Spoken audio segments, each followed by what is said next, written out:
Alright, Shalom, Akim, Shalom.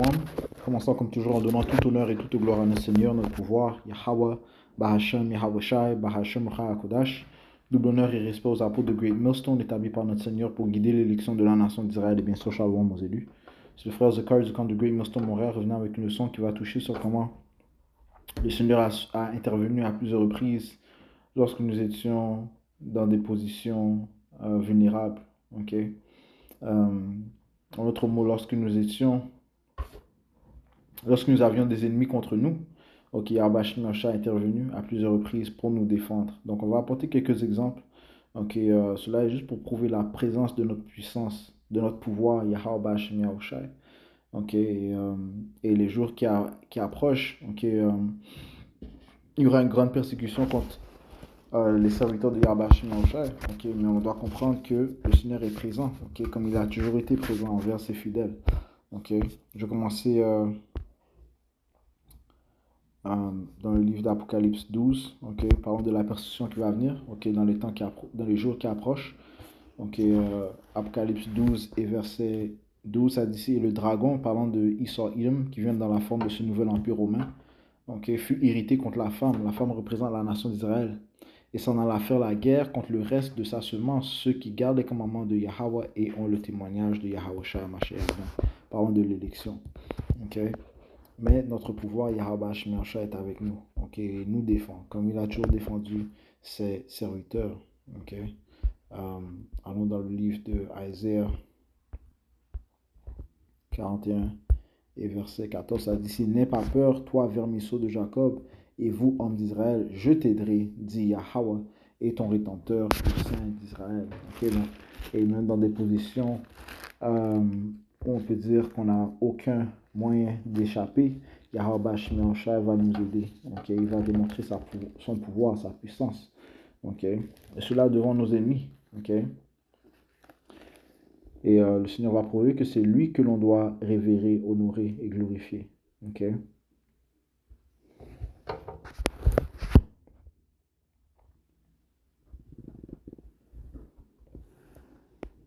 Ok.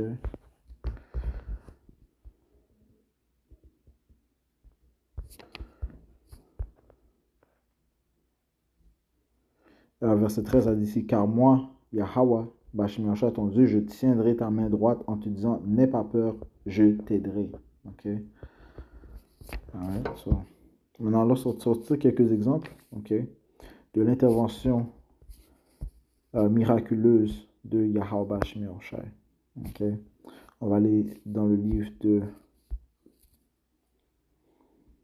Deuxième Roi, chapitre 6 et verset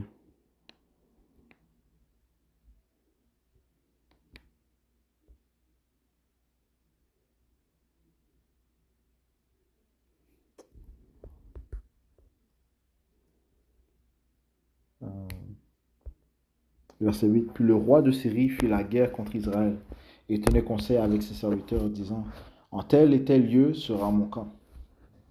Et l'homme de Dieu envoya au roi d'Israël, disant, prends garde à ne pas passer par ce lieu-là, car les Syriens y sont descendus. Okay, parce qu'Yahweh a révélé ses secrets. Okay, il a révélé ses secrets, les secrets du roi de Syrie, okay, sa position à son prophète. Okay. Right, le Seigneur donne des révélations à ses prophètes. Okay, allons dans le livre d'Amos, chapitre 3, et verset 7. Assurément, le Seigneur Yahweh ne fera rien, mais il révèle son secret à ses serviteurs, les prophètes. Donc là, ça parle des prophéties, des mystères, mais aussi il nous les plans de nos ennemis. Okay?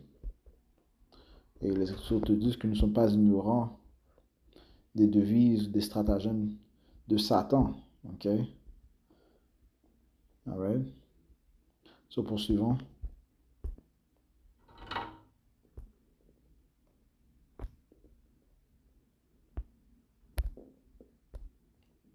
Deuxième Roi 6 et verset 10. Et le roi d'Israël envoya au lieu dont l'homme de Dieu lui avait parlé et l'en avait averti.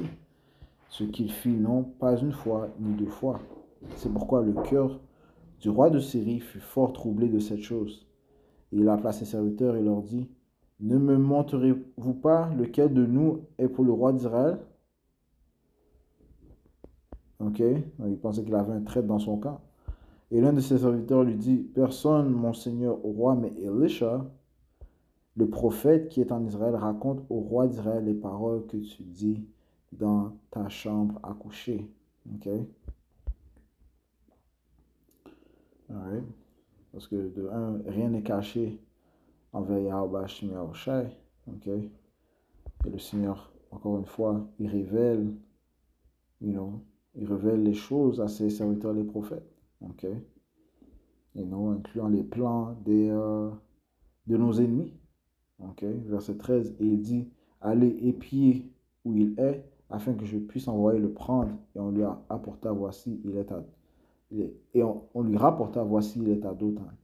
C'est pourquoi il y envoya des chevaux, des chariots, une grande armée, et ils arrivèrent de nuit et encerclèrent la ville. Et quand le serviteur de l'homme de Dieu se leva de bonne heure et sortit, voici, une armée encerclait la ville avec des chevaux et des chariots. Et son serviteur lui dit, hélas, mon maître, comment ferons-nous? Et il répondit, n'aie pas peur. Ok, Elisha qui parle, l'homme de Dieu, ok, son serviteur, son prophète, et il répondit, n'aie pas peur, car ceux qui sont avec nous sont en plus grand nombre que ceux qui sont avec eux. Et Elisha pria et dit, Yahweh, Bashmi Yahushai, je te prie, ouvre ses yeux afin qu'il puisse voir. Et Yahweh ouvrit les yeux du jeune homme et il vit. Ok, son serviteur a vu. Ok, qu'est-ce qu'il vit? Ça dit, voici la montagne était pleine de chevaux et de chariots de feu autour d'Elisha. Ok, les anges du Seigneur.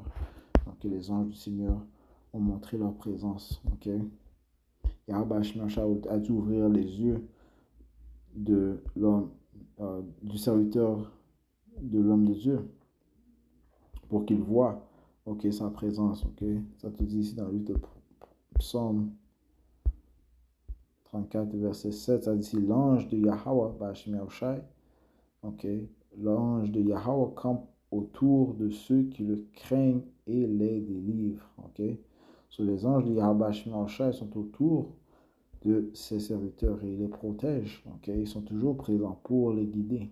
Ok, pour les protéger. Ok, pour les défendre. Ok, parce que, encore une fois, ils sont les serviteurs de Yahweh, ses ambassadeurs, ok, ils exécutent sa volonté, ok, alright.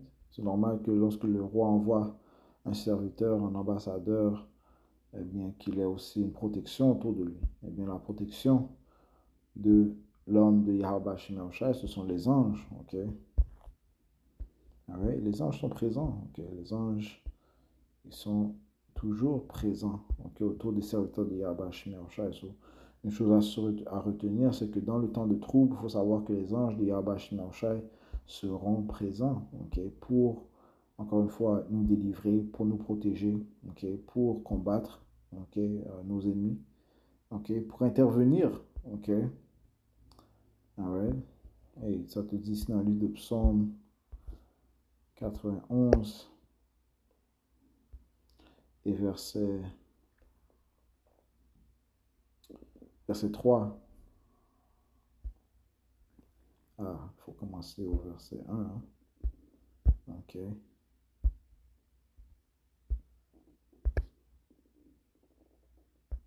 Psaume 91, verset 1, ça dit, celui qui demeure dans le lieu secret du plus haut restera à l'ombre du Tout-Puissant. Okay? Ceux qui sont dans le sanctuaire de Yahweh Shemashai, ceux qui connaissent ses mystères, ceux qui connaissent sa volonté, eh bien, ils seront réfugiés, okay, par Yahweh Shemashai. Je dirai du Seigneur, Yahweh Shemashai, il est mon refuge et ma forteresse, mon pouvoir. En lui me confierai-je. Assurément, il te délivrera du piège de l'oiseleur et de la répugnante pestilence. Okay? L'oiseleur, c'est le chasseur. Okay? Right? Et nous apprêtons à être chassés. Okay? Et les Écritures te parlent d'un temps qui ne s'est jamais produit auparavant. Okay? La persécution qui arrive dans les jours à venir, okay, sera atroce, man. Okay? You know? Verset 4, ça dit ici, mais il te couvrira de ses plumes et sous ses ailes te confieras-tu. Sa vérité sera ton écu et ton bouclier. Ok?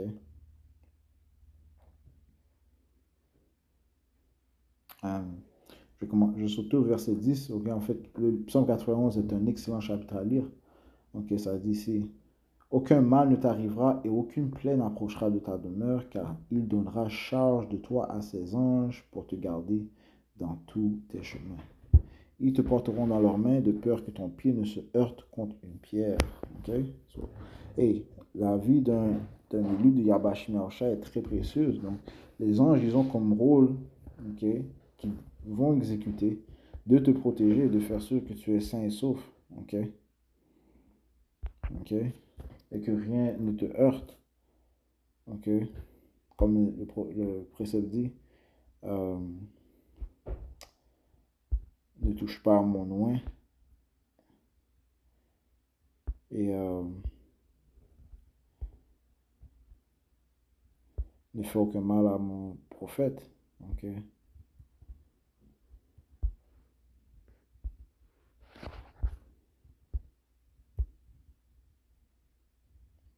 Psaume 105 et verset 14, il ne permit qu'aucun homme ne leur fasse du tort qui à ses prophètes. Oui, il réprouva des rois à cause d'eux, disant, ne touchez pas à mes oints et ne faites à mes prophètes aucun mal. Donc ça, c'est un décret, c'est sanctionné par Yahweh Hashem Yahushai. Ok? Eh bien, poursuivons. Ok? Le serviteur de Elijah a vu la multitude de chariots, ok? La puissance, la puissante protection que, qui, euh, qui était présent avec eux, ok? Qui les protégeait, ok? Ok?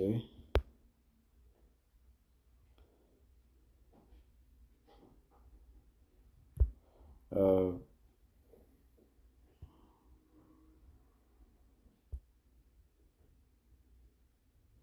verset 15, ok? Si c'est 15, et quand le serviteur de l'homme de Dieu se leva de bonne heure et sortit, voici une armée encercla la ville, avec des chevaux et des chariots, et son serviteur lui dit, hélas, mon maître, comment ferons-nous?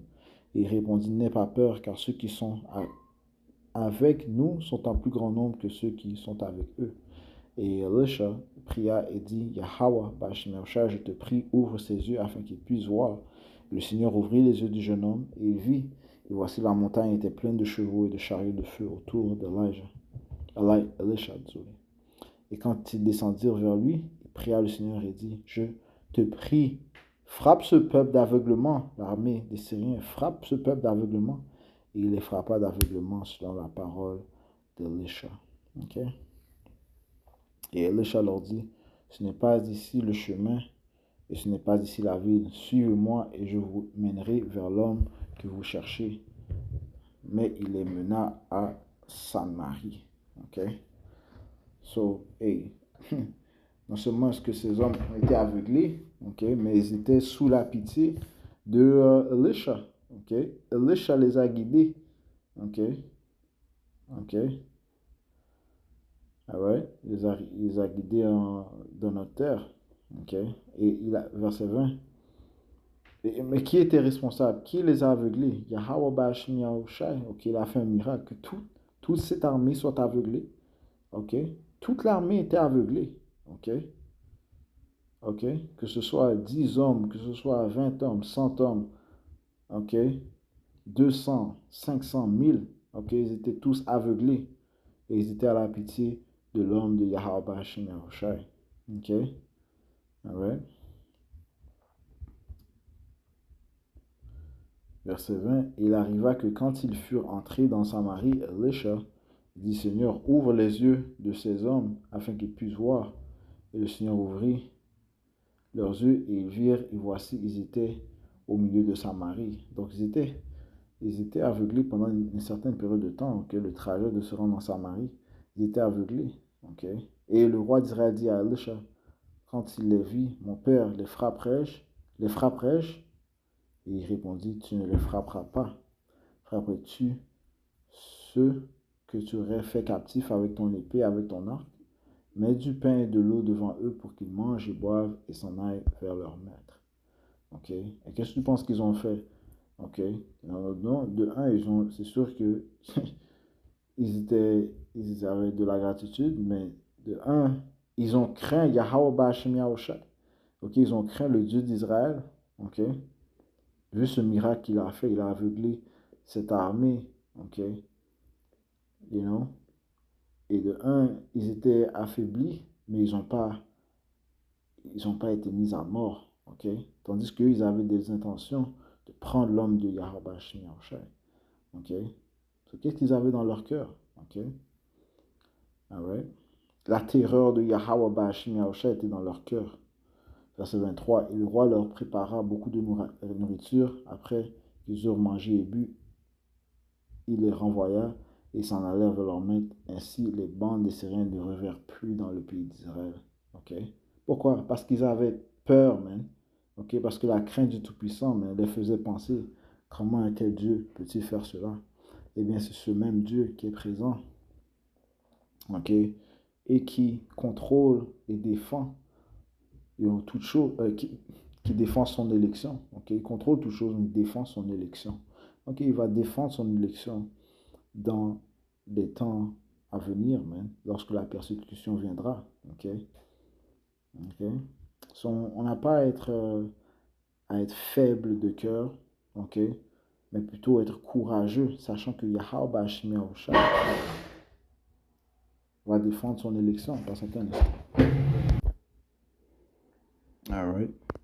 Maintenant, allons sortir un autre exemple.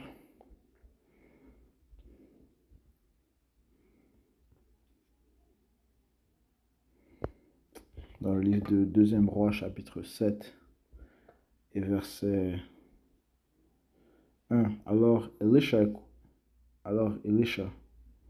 écoutez la parole du Seigneur. Ainsi dit le Seigneur, Yahweh. Demain, à peu près à cette heure, une mesure de fine farine sera vendue pour un shekel et 2 mesures d'orge pour un shekel à la porte de Samarie. Puis un seigneur sur la main duquel le roi s'appuyait répondit à l'homme de Dieu et dit, voici quand le Seigneur Yahweh ferait des fenêtres au ciel, cela arriverait-il? Et dit, voici, tu le verras de tes yeux, mais tu n'en mangeras pas. Okay? Parce qu'il a douté. Okay? En fait, il y avait une famine dans ce temps-là. Okay? Mais Elisha, okay, par le Saint-Esprit de Yahweh Shem Yahushai, a confirmé que cette famine allait venir à une fin, okay? Que demain, à peu près à 7 heures, une mesure de fine farine sera vendue pour un shekel et 2 mesures d'orge pour un shekel. Okay? Mais un homme proche du roi avait douté. Okay? Verset 3. Et il y avait à l'entrée de la porte 4 hommes lépreux, et ils se dirent l'un à l'autre, pourquoi restons-nous assis ici jusqu'à ce que nous mourions? Si nous disons nous entrerons Si nous disons nous entrerons dans la ville, la famine est dans la ville, et nous y mourrons. Et si nous restons assis ici, nous mourrons également. Venez donc, et glissons-nous dans le camp des Syriens. Si nous laissons vivre, nous vivrons. Et si nous tuent, nous mourrons. Et non, sans autre mot, c'est comme si, de toute façon, on va mourir, On souffre de famine. Ok. Bien, si on va là-bas, de toute façon, on est dans des positions presque où on va mourir, man. Ok, ce jour-là, au verset 4, si nous disons nous entrerons dans la ville, la famine est dans la ville, et nous y mourrons. Et si nous restons assis ici, nous mourrons également. Ok, so, might as well just, prendre un risque. Ok, venez donc, glissons-nous dans le camp des Syriens. Si nous laissons vivre, nous vivrons. Et si nous tuons, nous mourrons. Ok, so, on n'a rien à perdre dans notre mot. Verset 5. Et ils se levèrent au crépuscule pour aller au camp des Syriens. Et quand ils arrivèrent jusqu'à l'extrémité du camp des Syriens, voici, il n'y avait personne. Car le Seigneur avait fait entendre dans le camp des Syriens un bruit de chariots et un bruit de chevaux, c'est-à-dire le bruit d'une grande armée.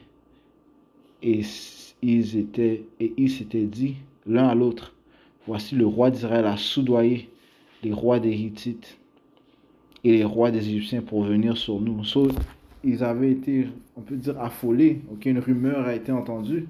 Ok, cette rumeur a été propagée. Ok, une certaine pensée est entrée dans leur tête. Ok, il y a Rabash Meosha qui a mis ces pensées dans leur tête, man. Ok, qu'ils ont eu peur, man. Ça dit ici, car le Seigneur avait fait entendre dans le camp des Syriens un bruit de chariot et un bruit de chevaux. So, ils ont entendu des sons, man. Ok, ils ont entendu des sons. Ok, et par la suite, une rumeur est venue, man. Ok, c'est-à-dire le bruit d'une grande armée. Et s'ils étaient dit l'un à l'autre, voici le roi d'Israël a soudoyé les rois des Hittites et les rois des Égyptiens pour venir sur nous. Ok, un certain son était dans leurs oreilles, man. Un son puissant. Ok, Rabashimé Oshai à jouer avec leur mental. Ok. Verset 7. C'est pourquoi ils étaient levés au crépuscule et s'étaient enfuis et ils avaient laissé leur tente, leurs chevaux, leurs ânes, le camp comme il était et ils s'étaient enfuis pour sauver leur vie. So, ils avaient peur, la crainte les a envahis. Ok. You know. Le raisonnement les a quittés. Ok. Et non, mais c'était ils ont consumé par cette crainte, cette peur, lorsqu'ils ont entendu ce bruit, des chariots et le bruit des chevaux. You know? Et la rumeur aussi les a fait craindre, mais cette pensée les a fait craindre, mais croyant qu'il y avait une grande armée qui allait venir, et qu'ils étaient là pour tuer eux, leur famille, leurs enfants. Man. Ok? Ok, so ils ont tout laissé, man. Ok, ils s'étaient enfuis pour sauver leur vie. Verset 8. Et quand ces lépreux arrivèrent à l'extrémité du camp, ils entrèrent dans une tente, et mangèrent et burent, et en emportèrent de l'argent, de l'or et des vêtements, et s'en allèrent et les cachèrent, et ils revinrent et entrèrent dans une autre tente, et apportèrent de là aussi, et s'en allèrent et les cachèrent. Alors ils se dirent l'un à l'autre, nous ne faisons pas bien, ce jour est un jour de bonne nouvelle, et nous taisons. Ok, ça prouve qu'ils avaient une conscience. Ok, si nous attendons jusqu'à la lumière du matin, quelque malheur viendra sur nous. Maintenant, allons et rapportons-le à la maison du roi. So, ouais, ils avaient une conscience, ils se sont dit, hey, et si on attend, hey, un malheur va tomber sur nous, man. Ok, parce que Yahabash, ils savaient que c'est Yahabash Meosha qui a exécuté ce miracle, man, qui a fait fuir nos ennemis. Ok, les Syriens, verset 10. Ainsi, ils s'en allèrent et appelèrent le portier de la ville et ils lui rapportèrent, disant, nous sommes allés au camp des Syriens et voici, il n'y avait personne, ni voix d'homme, mais des chevaux attachés, des ânes attachés et les tentes telles qu'elles étaient. Il appela les portiers et le rapportèrent à l'intérieur de la maison du roi. Et le roi se leva de nuit et dit à ses serviteurs, je vais maintenant vous montrer ce que les Syriens nous ont fait. Ils savent que nous avons faim, c'est pourquoi ils sont sortis du camp pour se cacher dans la campagne, disant, quand ils sortiront de la ville, nous les prendrons vivants, nous entrerons dans la ville. Et l'un de ses serviteurs répondit et dit, qu'on prenne, je te prie, 5 des chevaux restants qui subsistent dans la ville. Voici, ils sont comme toute la multitude d'Israël, qui est de reste en elle. Voici, dis-je, ils sont comme toute la multitude des Israélites qui sont consumés. Et envoyons-les pour voir. Verset 14, ils prirent donc 2 chariots avec leurs chevaux. Et le roi les envoya après l'armée des Syriens, disant, allez et voyez. Et ils s'en allèrent après eux jusqu'au Jourdain. Et voici, tout le chemin était plein de vêtements et d'ustensiles que les Syriens avaient jetés dans leur précipitation. Et les messagers revinrent et le rapportèrent au roi. Et le peuple sortit et pilla les tentes des Syriens, si bien qu'une mesure de farine était vendue pour un shekel et 2 mesures d'orge pour un shekel, selon la parole de Yahweh. Okay? La prophétie que le prophète avait déclarée, Elisha. Et le roi assigna au Seigneur sur la main duquel il s'appuyait la garde de la porte, et le peuple écrasa la porte, et il mourut comme l'homme de Dieu l'avait dit, en parlant au roi quand il était descendu vers lui. Pourquoi? Parce qu'il avait douté. Okay? Il avait douté de la parole du Seigneur. On ne doit pas douter de la parole du prophète, parce que le vrai prophète de Yahweh Shemashah déclare, ceci se produira. Okay? Verset 18, et il arriva comme l'homme de Dieu avait dit au roi, disant, demain matin, à peu près à cette heure-ci, à la porte de Samarie, 2 mesures d'orcheron à 1 shekel, et une mesure de fine farine à 1 shekel. Et le Seigneur avait répondu à l'homme de Dieu et avait dit, oh, voici quand le Seigneur ferait des fenêtres au ciel, pareille chose arriverait-elle? Et il avait dit, voici, tu le verras de tes yeux, mais tu n'en mangeras pas. Et il lui en arriva ainsi, car le peuple écrasa à la porte et il en mourut. Okay? Il a douté, il est mort. Il a parlé contre la parole de Yahweh Hashem Yahushai, il a mouru. Okay? En ce qui concerne ces Syriens, et Yahweh Hashem Yahushai a fait une intervention spirituelle, okay? Il les a fait entendre des sons, okay? Les sons d'une grande armée, okay? Qui leur a donné une crainte, man. So, Yahweh Hashem Yahushai a intervenu pour son peuple, okay? Afin que nous puissions manger durant le temps de cette famine. Okay? So, encore une fois, Yahweh Hashem Yahushai est notre sauveur. Okay? Sa main n'est pas trop courte, man. Okay, pour sauver. Okay, les autres te disent ça. On va finir avec ça. Dans le livre d'Isaiah, chapitre 50.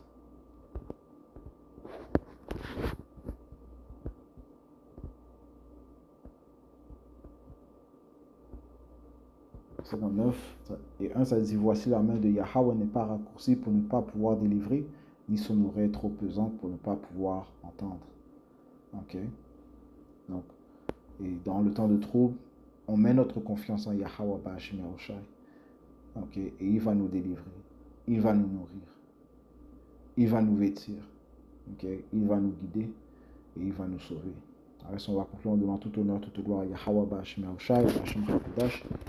Double honneur et respect aux apôtres de Great Millstone. Shalom, nos élus.